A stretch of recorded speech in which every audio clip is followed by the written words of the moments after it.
You might think you know a lot about Native Americans through popular movies, books, and classes in school, but it turns out that a lot of what we think we know about famous Native American figures isn't quite right. Take Sacajawea, for example.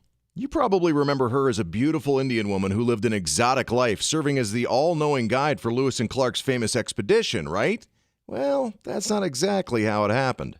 Not much is known about Sacagawea's early childhood, but we do know that she was born in 1788 into the Agatica tribe of the Lemhi Shoshone in what is now Idaho.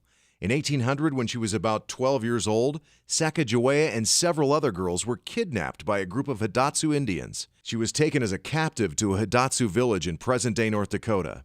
Then she was sold to a French-Canadian fur trapper named Toussaint Charbonneau. Within a year or so, she was pregnant with their first child. Soon after she became pregnant, the Corps of Discovery arrived near the Hidatsu villages. Captains Meriwether Lewis and William Clark built Fort Mandan there and then started interviewing people to help guide them on their perilous expedition.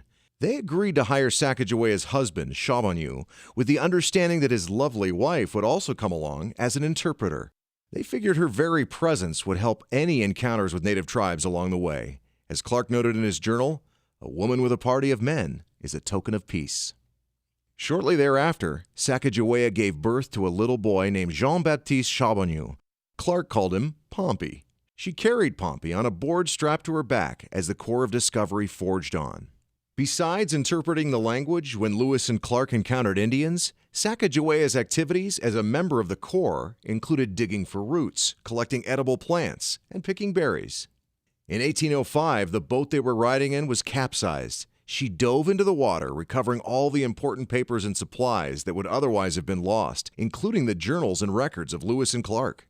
Later that year, Captain Lewis and 3 men scouted 75 miles ahead of the expedition's main party, crossing the Continental Divide. The next day, they encountered a group of Shoshones. Not only did they prove to be Sacagawea's band, but their leader, Chief Kameawait, turned out to be her very own brother. After 5 years of separation since her kidnapping as a young girl, Sacajawea and Kameawait had an emotional reunion. Unfortunately, she quickly had to bid farewell to her beloved brother and continue on with the journey. At one point, the expedition became so difficult and freezing, the group was reduced to eating candles to survive. When temperatures finally became more bearable, Sacajawea found, dug, and cooked roots to help the group regain their strength. On the return trip, they encountered an Indian wearing a beautiful fur robe. Lewis and Clark wanted to bring the robe to Thomas Jefferson as a gift, but had nothing to trade for it. So, Sacajawea agreed to trade her most precious possession, her beaded belt, for the fur. A little over 2 years after the expedition began, it was finally over, ending in St. Louis.